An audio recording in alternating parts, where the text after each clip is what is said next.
29장. 일곱째 달 첫째 날에는 거룩한 예배로 모이고 평소에 하던 일은 아무것도 하지 마라. 이날은 너희가 나팔을 부는 날이다. 너희는 번제를 드리되 송아지 한 마리, 순양 한 마리, 1년 된 어린 순양 7마리를 하나님을 기쁘게 하는 향기로 바쳐라. 그것들은 모두 건강한 것이어야 한다. 고운 곡식가루에 기름 섞은 곡식 제물을 준비하되 송아지 한 마리에 6리터, 순양 한 마리에 4리터, 어린 순양 한 마리에 2리터를 준비하여라. 거기에 너희를 위해 석주할 석주의 제물로 순염소 한 마리를 준비하여라. 이것은 규정에 따라 매달 바치는 번제와 매일 바치는 번제와 거기에 딸린 곡식 제물과 부어드리는 제물 외에 별도로 바쳐야 하는 것으로 하나님을 기쁘게 하는 향기요 불살라 바치는 제물이다. 이 일곱째 달 10일에 너희는 거룩한 예배로 모이고 자신을 낮추고 아무 일도 하지 마라.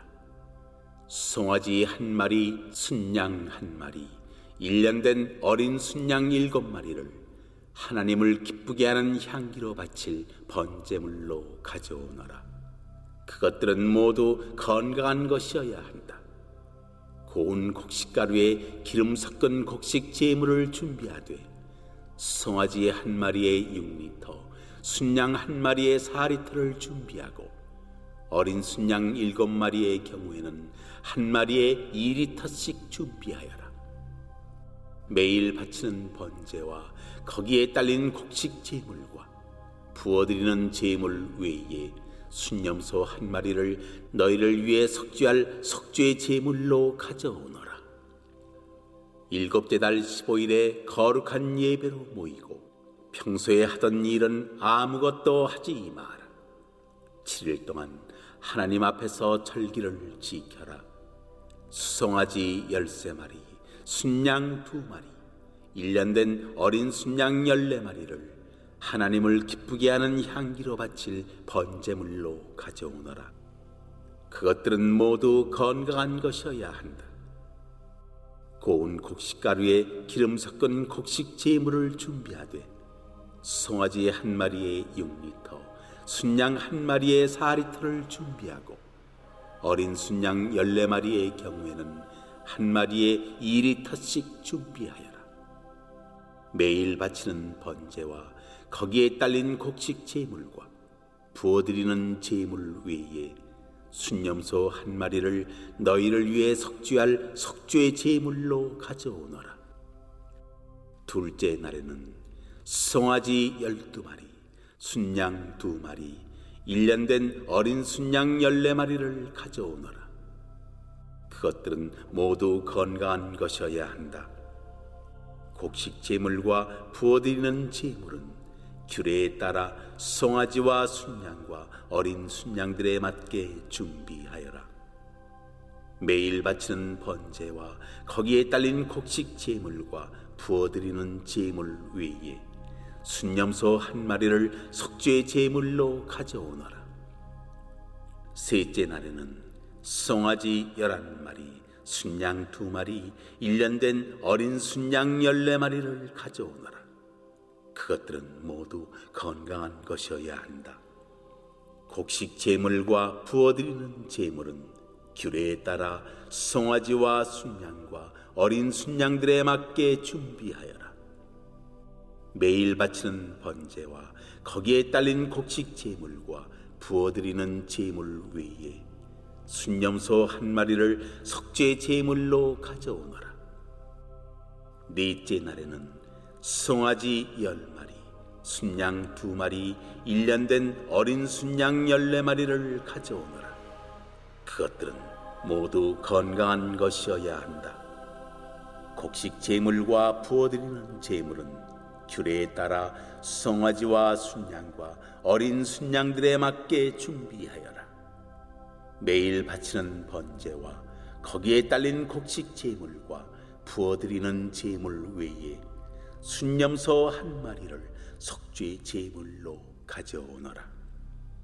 다섯째 날에는 송아지 9마리, 순양 2마리, 1년 된 어린 순양 14마리를 가져오너라. 그것들은 모두 건강한 것이어야 한다. 곡식 제물과 부어드리는 제물은 규례에 따라 송아지와 순양과 어린 순양들에 맞게 준비하여라. 매일 바치는 번제와 거기에 딸린 곡식 제물과 부어드리는 제물 외에 순념소 한 마리를 속죄 제물로 가져오너라. 여섯째 날에는 송아지 8마리, 순양 2마리, 1년 된 어린 순양 14마리를 가져오너라. 그것들은 모두 건강한 것이어야 한다. 곡식 제물과 부어드리는 제물은 규례에 따라 송아지와 순양과 어린 순양들에 맞게 준비하여라.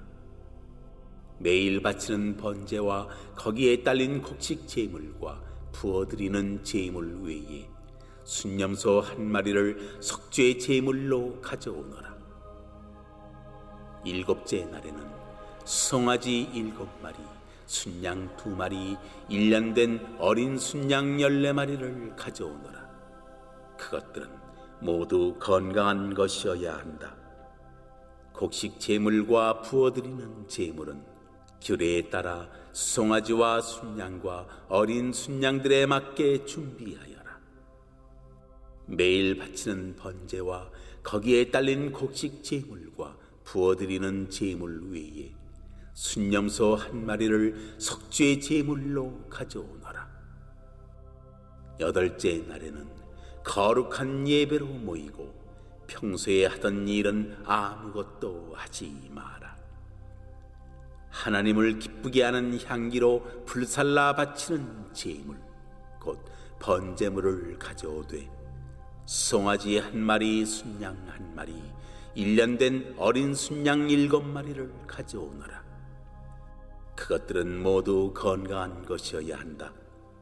곡식 제물과 부어드리는 제물은 규례에 따라 송아지와 순양과 어린 순양들에 맞게 준비하여라. 매일 바치는 번제와 거기에 딸린 곡식 제물과 부어드리는 제물 외에 순념소 한 마리를 속죄 제물로 가져오너라.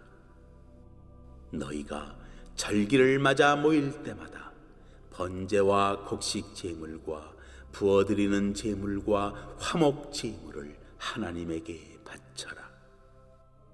이것은 너희가 개인적으로 바치는 서원 제물과 자원 제물 외에 별도로 바쳐야 하는 제물이다. 모세는 하나님께서 명령하신 모든 것을 이스라엘 백성에게 알려주었다. 첫날인 1일은 나팔절이라 불리는 절기입니다. 욤 테루아라고 불리는데요. 이날은 양강나팔을 크고 길게 불어 온 땅에 나팔절 축제를 선포합니다.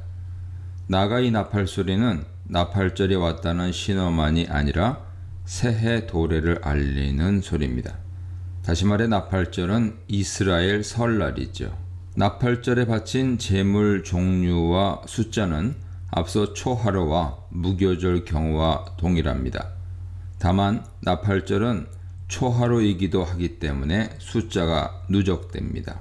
즉 번제로서 매일 1년생 순양 2마리, 수소 2마리에 1마리 더, 순양 1마리에 1마리 더, 1년생 순양 7마리에 7마리 더, 그리고 속죄제로 순념소 1마리가 추가됩니다.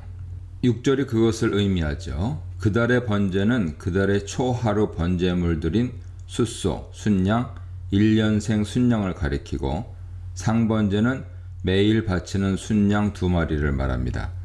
결국 매일 상번제 더하기 초하루 제물들 더하기 나팔절 제물들로 총계가 누적되는데 초하루 예물을 기본으로 생각하면 편합니다. 다만 속죄제 순념소는 누적되지 않으므로 1마리만 바칩니다. 거기에 그 짐승의 크기와 종류에 맞게 밀가루 그리고 기름의 소재와 포도주 전제가 곁들여집니다. 유대인들은 나팔절인 7월 1일을 로시 하샤나라고 칭하는데 이것은 에스겔 40장 1절에 사용된 어구로서 그 해의 머리 즉 첫 달이라는 뜻입니다. 7월 1일이 묘하게 이스라엘의 새 즉 설날이 된 이유는 그들이 전통적으로 지켜온 또 하나 달력인 민간력 때문입니다. 종교력 7월 1일은 민간력에 의하면 1월 1일입니다.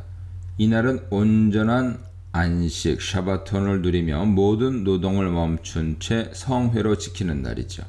성회로 모이라 하는 것은 반드시 성소로 회집했다는 의미는 아닐 것입니다.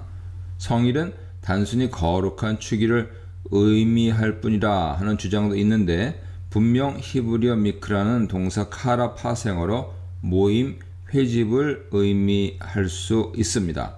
그러나 3대 절기 외에는 다만 이 모임이 먼 성전까지 여행 갈 필요는 없었으므로 나팔절에는 각자 마을에서 노동을 쉬면서 축제를 위한 신년 회집을 한 것으로 보입니다.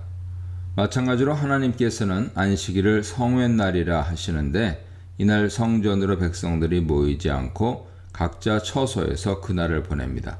이때는 가족 단위로 처소에서 성회로 모인다고 볼 수 있죠. 레위기 23장 24절은 이날은 양강나팔을 불어 테루와 기념할 것이요 성회라고 말합니다. 어떤 이들은 이 나팔 소리가 이스라엘에게 하나님의 돌보심을 상기시키기보다는 하나님께서 이스라엘을 기억하시게 한다는 의미를 내포한다 주장합니다. 신년 나팔 소리와 더불어 이스라엘이 하나님과 그분의 보호 그리고 인도하심을 기억했다 하는 해석과 더불어서 양자를 모두 비중 있게 생각하는 것이 좋을 것 같습니다. 이것은 소재물이 유향과 더불어 제단 위에서 태워져 향기로 올라갈 때 기념물이 된다는 의미와도 일맥상통합니다. 레위기 2장 16절 참조하세요. 7절로 11절입니다. 7월의 두 번째 절기는 속죄일입니다. 속죄일은 이스라엘 절기 중 가장 중요한 날이라 할 수 있습니다. 속죄일 규례는 레위기 16장에서 제정되었습니다. 우선 본문에서는 속죄일에 바치는 제물들 목록은 번제로 1년생 순양 2마리, 숫소 1마리, 순양 1마리, 1년생 순양 7마리, 그리고 속죄제로서 순염소 1마리인데요. 번제 숫소 순양 1년생 순양, 그리고 속죄제 순염소가 속죄일의 속죄제로서 속죄제에는 숫소 1마리, 순염소 2마리와 더불어서 번제로 순양 2마리를 드리는 부분들이 부과됩니다. 그래서 기본 제물 종류와 숫자는 역시 다른 절기들과 마찬가지인데 속죄일에 속죄제가 추가되는 것이죠. 절기의 기본 제물들의 속죄일에 속죄제가 추가된다 하는 것이 바로 11절이 하는 말씀입니다. 11절은 주석이 어려운데요. 속죄제와 상번제와 그 소제와 그 전제 외에 순염소 1마리를 속죄제로 드릴 것이니라 되어 있습니다. 한글 번역은 오역인데요. 영어 번역들에서조차 확인됩니다. 첫째, 맨 마지막의 순염소 1마리는 10절에 이어서 번역되어야 합니다. 둘째, 맨 앞에 속죄제라는 단어는 오역으로 속죄일의 속죄제로 수정되어야 합니다. 그래서 10절부터 11절을 재번역하면 어린 양 1마리마다 10분의 1을 드릴 것이며 그리고 순염소 1마리를 속죄제로 드릴 것이니라. 이것들은 속죄일의 속죄제와 상번제와 그 소제와 그 전제 외에 추가로 바치는 것들이니라. 그러므로 여기서 제시되는 속죄일 제물들은 속죄제, 속죄제와 상번제에 추가로 속죄일 절기 자체를 위한 제물들로 바쳐지는 것들인데 초하루, 무교절, 77절과 동일한 품목들인 것이죠. 우리가 눈여겨봐야 할 것이 바로 속죄일의 속죄제가 정체가 무엇이냐 하는 것입니다. 히브리어는 하타트 하키프림인데요. 속죄제는 하타트로 표현되니까 분명 통상적인 의미의 속죄제가 아니라는 것을 말해줍니다. 이 표현은 출애굽기 30장 10절에 등장하는데 거기서도 속죄제로만 번역되어 있습니다.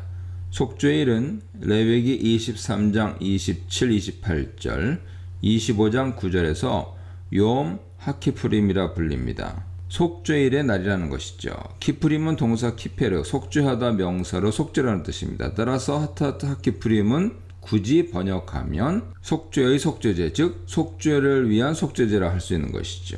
이것이 속죄일에 드려지는 속죄제입니다. 따라서 편의상 속죄일의 속죄제로 표기를 한 것이죠. 결국 11절의 뜻은 속죄일의 제사 품목들이 바쳐지는데 그에 앞서 레위기 16장에서 제정된 속죄일 의례의 제물인 속죄일의 속죄제와 매일 규칙적인 상번제가 먼저 바쳐진다는 것입니다.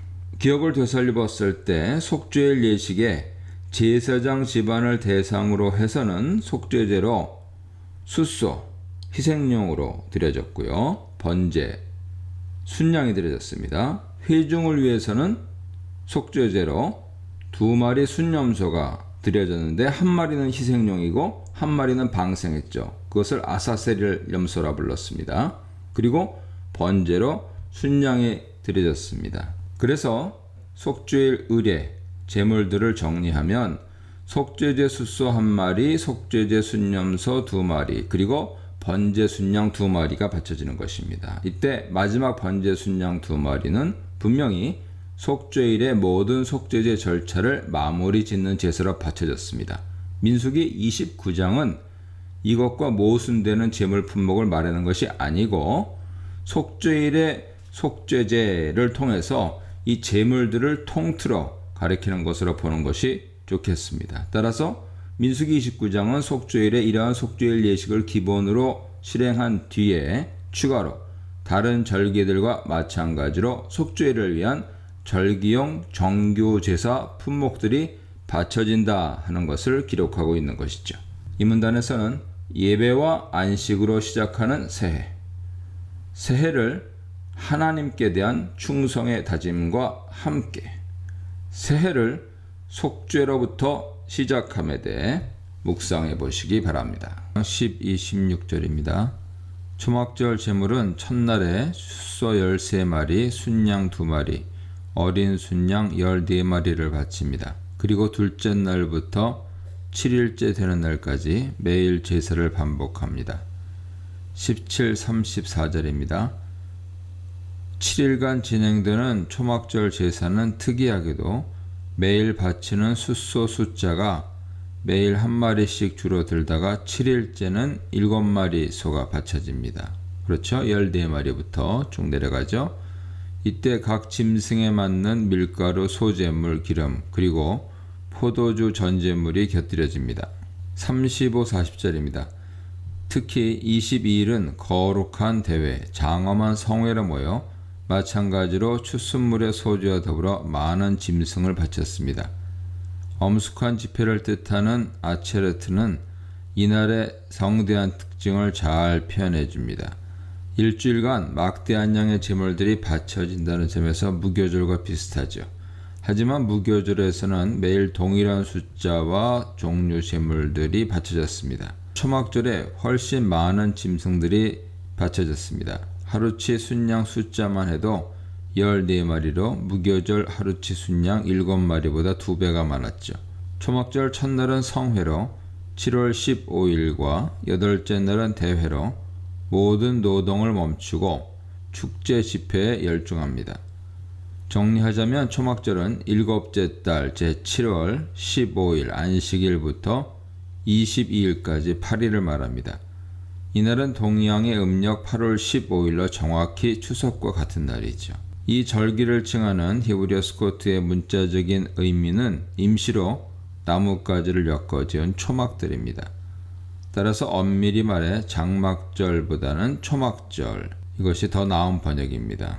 영어 태버네클은 막사를 의미할 수도 있지만 흔히 텐트, 천막 의미가 강하기 때문이죠. 이날을 수장절이라고 부르는 이유는 우리 가을처럼 가을의 과일 수확을 축하하고 그 과일들을 저장해 두는 것을 기뻐하는 날이었기 때문입니다. 절기들을 정리하면 이와 같습니다. 6월절과 관련해서는 모두 3개의 명칭이 있습니다. 먼저 페사하는 1월 14일 6월절입니다. 애굽에서 해방된 날을 기념하는 것이고, 마초트는 1월 15일부터 21일까지 1주간 무교절입니다. 누룩 없는 떡을 먹는 때죠. 그리고 바쿠림은 1월 16일 첫 보리삭을 빻아 소제로 바칩니다. 첫 수확한 보리삭 한 단을 성전에 바치는 때죠. 두 번째로 77절 혹은 맥추절, 오순절입니다. 명칭은 하나입니다. 샤브오트입니다. 3월 6일 맥추절에는 밀을 드리죠. 첫 수확한 밀을 성전에 바치는데 초실절로부터 50일째 되는 날과 그 기간이죠. 신약의 성령 강림절이고요. 그리고 유대 전통으로는 이때 시내산에서 율법이 수여된 것으로 알려져 있습니다. 세 번째는 나팔절입니다. 로시 하시나입니다. 7월 1일 신년이죠. 설날 민간력으로 1월 1일입니다. 네 번째는 속죄일 욤 키프림입니다. 7월 10일 민족 대회개의 날이죠. 다섯 번째는 초막절 혹은 수장절입니다. 두 개의 용어가 있는데요. 스코트입니다. 7월 15일부터 21일까지 1주간이죠. 출애굽 후 광야 천막 생활을 기념하고 가을 추수를 감사하는 것입니다. 7월 22일 날은 아차라 그래서 대회로 모입니다. 초막절 주간 이튿날이죠. 여섯 번째 명절은 한우카입니다. 9월 25일부터 10월 1일까지 1주간인데요. 기원전 165년 혹은 164년의 성전 수복일이죠. 그리고 끝으로 부림절입니다. 원어 하나죠. 프림. 12월 14일입니다. 에스더서에 나오는 유대인 구원 기념일이죠. 이러한 절기 가운데 초막절 첫날에는 사람들이 다양한 과일들, 종려나무 가지, 잎사귀가 무성한 나뭇가지, 그리고 시냇가에서 잘 나온 버드나무 가지를 취하여 루랍이라 부르는 축제용 나무 다발을 만들어 즐거워했습니다. 사람들은 이 루랍을 들고 초막절 동안 열을 지어 거리를 행진했습니다. 백성들은 이 기간에 임시로 거주할 초막을 짓고 그곳에서 지냈죠. 과거 어려웠던 조상들의 광야 시대를 회상하기 위함이 분명합니다. 광야의 집은 초막이 아닌 장막이었기 때문에 별다른 관련이 없어 보이지만 백성들이 출애굽 직후 처음 야영한 장소가 스코트였음을 상기할 필요가 있습니다. 아마 백성들은 광야에서 주로 천막을 치고 살았겠지만 필요한 경우 임시 거처로 초막을 짓기도 했을 것입니다. 따라서 초막은 광야의 고달픈 생활을 회상하면서 동시에 이제는 가나안 땅에 풍성한 복을 공급하시는 하나님 은혜를 기억하기 위한 목적으로 세워졌을 것입니다. 풍성한 나무들로 초막을 짓는 점에 비춰볼 때도 알 수 있는 사실입니다. 이 문단에서는 예배, 감사의 자리, 예배, 지속적인 축제의 자리, 예배, 한 해, 한 달, 한 주, 삶의 근간에 대해 묵상해 보시기 바랍니다.